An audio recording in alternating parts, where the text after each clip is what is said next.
welcome back to my YouTube channel. If you're new here, welcome. This is the YouTube channel for Ardent Mobility. Today I thought we'll take on something that's quite close to my heart, which is the Windows Mobile development that we've done on Windows Mobile. We actually started on 6 and then to 6.1 and eventually the sort of last version that Microsoft released, which was basically 6.5. And it's actually really good. I mean, today we're very used to the sort of Android and the iOS side, and even if you do sort of remember some of the Windows framework for the mobile side. But Windows Mobile 6.5 in particular was really strong. And what I liked about it was that the development work was actually fairly simple. It took energy to write the code and that, because you still had to use Visual Studio 2008, and that was a clunky environment to work with. I still have to do edits on some of the versions and do some patchwork here and there on the current stuff, and it's tedious. You don't have all the code insight to the level that it's now. You don't have dark theme, which is like crazy.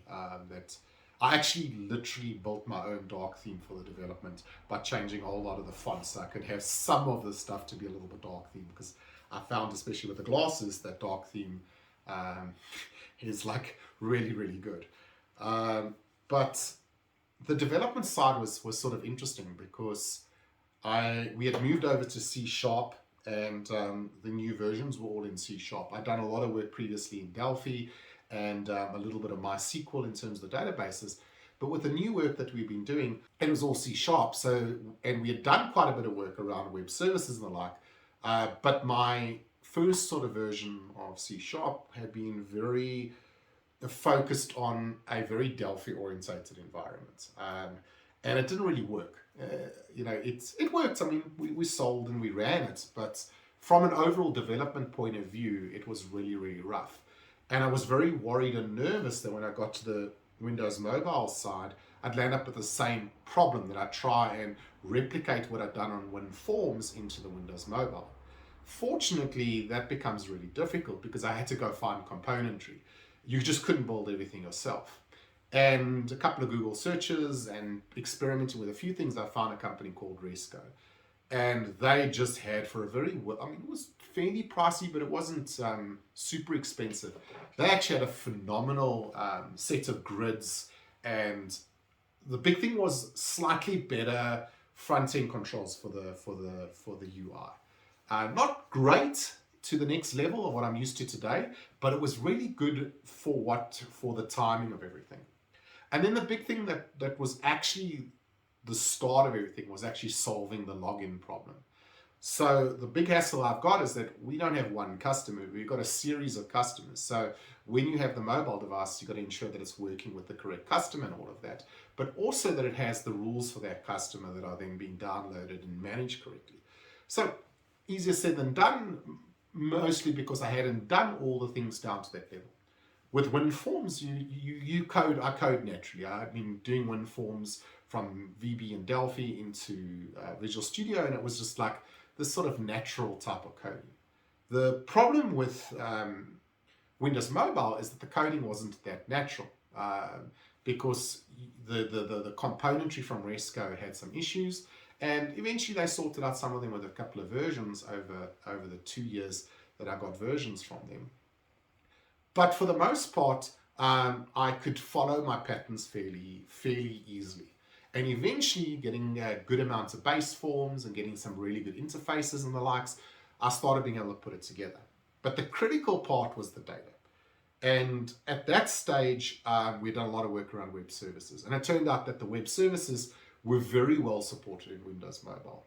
And all it really did was taking a little bit of energy and work to get what I had sort of done into this environment. And it was really a mapping exercise, because the big difference between the Windows side and the mobile side was the amount of data that you wanted to pass. You didn't want all the data, you wanted a subset of data.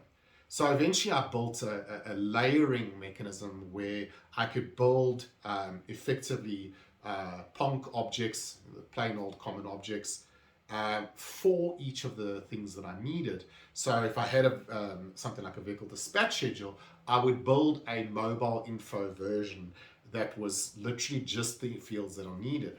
And the trick eventually was to include fields that were just for mobile, that allowed the mobile to make its decisions and work without having to go back to the server and back.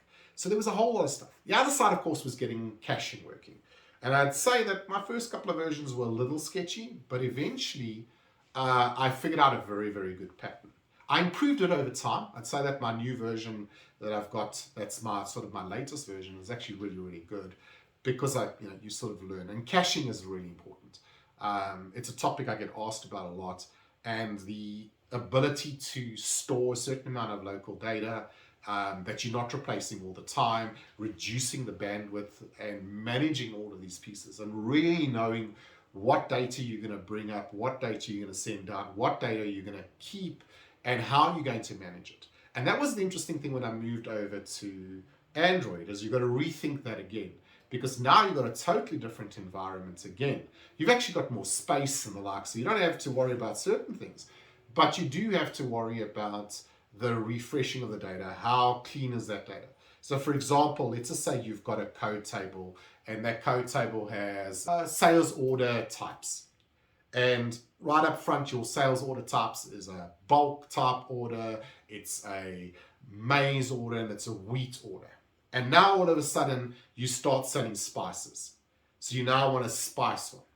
If you've got that cache local on the device, it doesn't have that new cache in it. So you've got to somehow know that there's been a change and update it.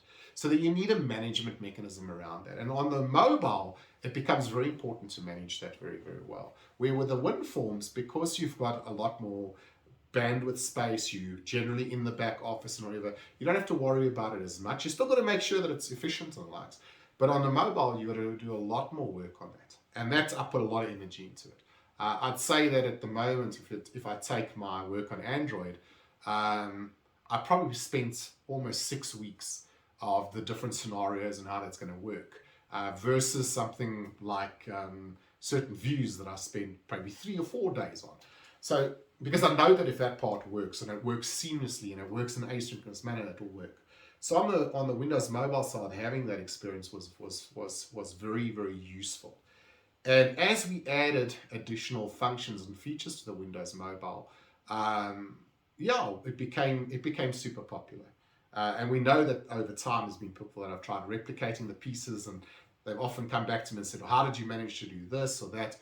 And most of it is like fairly simple and straightforward, but the devil lies in the details.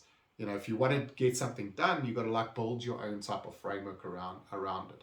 Because some of the stuff that comes in the box doesn't work great or isn't suitable. So a very good example of this was the docking. So putting the actual device and then basically synchronizing the data. Just didn't work. You could get it done in the lab environment, so you build something, but practically it didn't work because guys weren't docking the stuff. You'd think, oh, a guy comes in, he's going to put a charge in. Then also we found out that because there were so many handhelds, they used multi-docks, and the multi-docks couldn't connect to a PC. So you couldn't actually have that type of thing.